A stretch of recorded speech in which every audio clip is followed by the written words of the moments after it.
Im Internet wird Guangzhou als modernes Mega-Highlight verkauft. Skyline, Streetfood, Shoppingparadies. Und ja, das stimmt alles. Aber keiner erzählt euch, dass Guangzhou gleichzeitig laut, rau und überwältigend ist. Vor allem, wenn es euer erster China-Trip ist. Willkommen in der ehrlichsten Stadt Chinas. Und damit herzlich willkommen aus Guangzhou. Wir stehen gerade mitten im Financial District zwischen den ganzen Hochhäusern hier. Und hinter mir seht ihr den Canton Tower, eines der bekanntesten Wahrzeichen von Guangzhou. Noch schöner am Abend, wenn alles leuchtet. Aber bis dahin schauen wir uns erstmal die Stadt an. Der Ort ist auf jeden Fall sehr gut durchgeplant und selbst die Hochhäuser sind hier symmetrisch. Es macht den Ort wirklich sehr, sehr fotogen.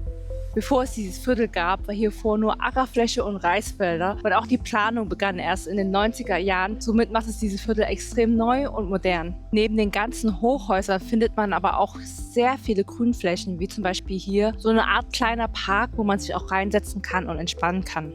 Guangzhou gehört zu den Top-Finanzzentren weltweit und ein Grund dafür spielt natürlich auch dieses Viertel. Mittendrin befindet sich ein wunderschöner Park. Hier ist auch ein Café, wo man sich hinsetzen kann und entspannen kann. Ist auch sehr groß und sehr gepflegt hier. Und hier ist nochmal der Tower. Wirklich sehr, sehr schön hier. Auf jeden Fall, was mir direkt auffällt, dass es hier extrem sauber ist. Ich fand Guangzhou nämlich in anderen Vierteln gar nicht so sauber, wie ich das von China kenne. Aber hier ist es wieder wirklich sehr, sehr ordentlich und sauber. Diese Seite von Guangzhou fühlt sich fast zu perfekt an. Aber genau das ist nur eine Seite der Stadt. Es hat leider draußen sehr stark geregnet, deswegen sind wir erstmal zurück ins Hotel gegangen. Aber egal, dafür kann ich euch mal kurz meine Gegend zeigen. Also das ist unsere Rezeption und gleichzeitig findet hier auch Großhandel statt.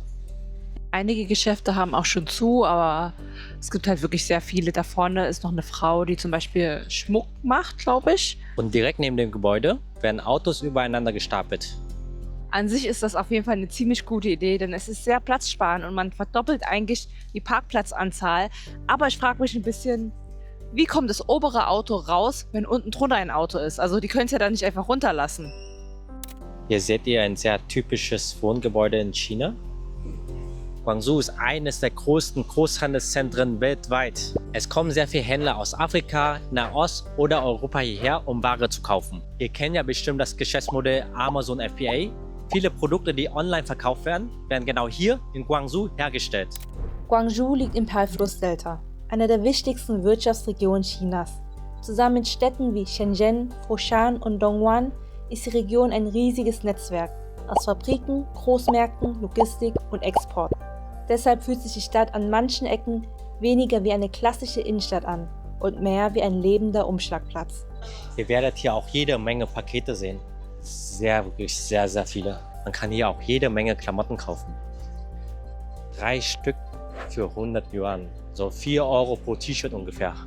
Es ist gerade 21 Uhr und es wird hier noch sehr, sehr viel gearbeitet.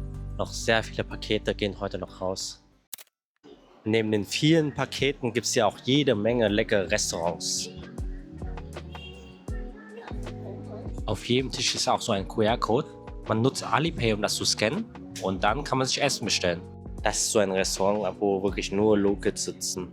Okay, wir haben uns jetzt Essen bestellt und zwar 3, ich glaube, das nennt man so Reisrollen.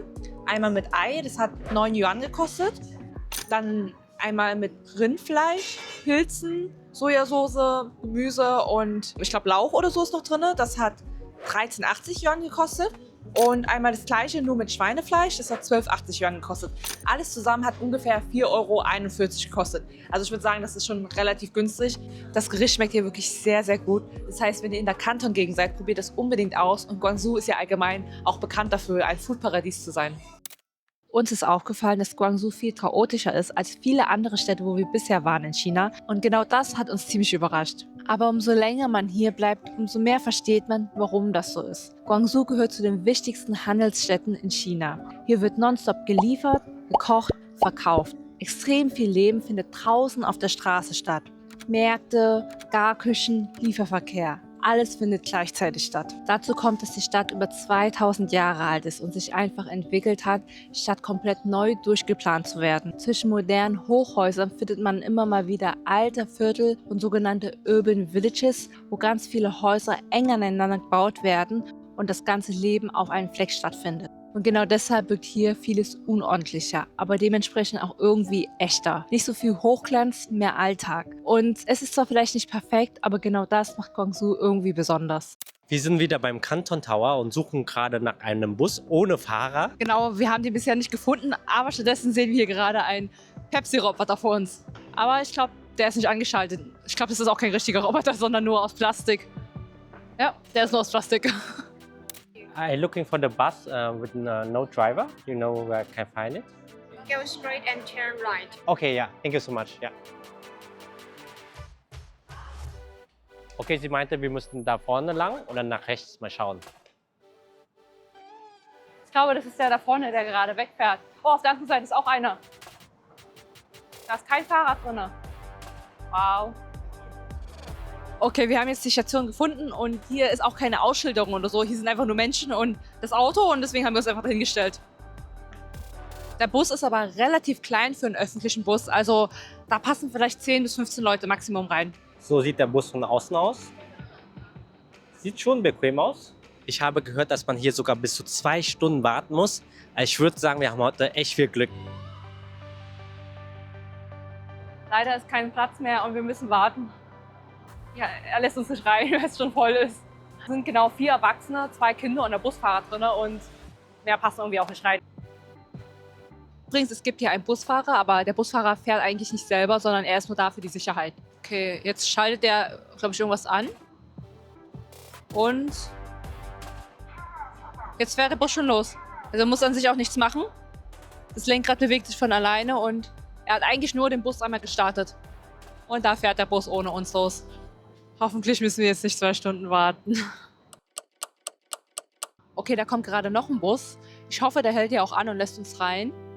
Aber sieht gerade gut aus, der blinkt auch. Ah, perfekt, er hält hier, glaube ich. Aber gucken, ob wir da reinkommen noch. Es hat jetzt auch nur 5 Minuten gedauert, also wir mussten jetzt nicht so lange warten. Okay, er macht erstmal eine kleine Pause und so lange warten wir einfach, bis er fertig ist.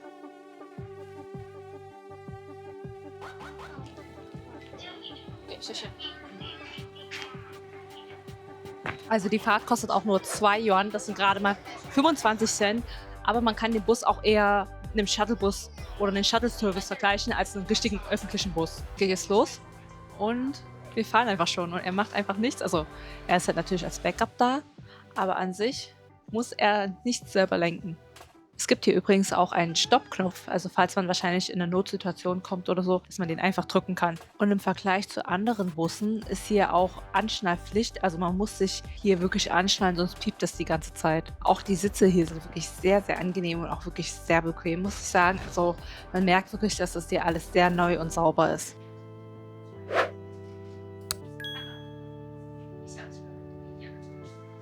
So oben sieht man auch 2 Bildschirme, einmal von der Straße direkt und einmal die Route, wie man fährt. Also man kann auch gucken, wie schnell man fährt, wie viel Akku der Bus noch hat und.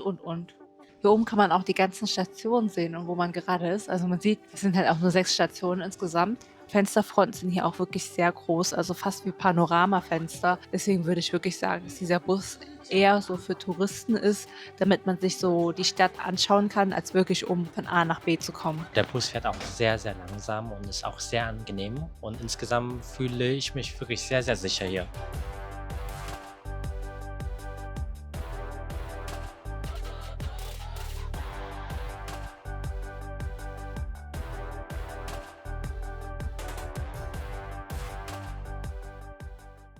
Und wie versprochen sind wir auch am Abend hier und nicht nur die Skyline hinter mir leuchtet, sondern auch der Canton Tower auf der Seite leuchtet und der ganze Boden leuchtet einfach. Die ganzen Streifen hier leuchten in verschiedenen Farben und das Ganze sieht doch einfach nur wunderschön aus. Und irgendwie fasst genau das Guangzhou ganz gut zusammen. Hochglanz, Alltag, Chaos und Zukunft. Alles direkt nebeneinander. Nicht immer perfekt, aber unglaublich lebendig. Falls ihr noch mehr aus Guangzhou sehen wollt, schaut euch gerne unser Video zu den Urban Village an, denn das zeigt eine ganz andere Seite.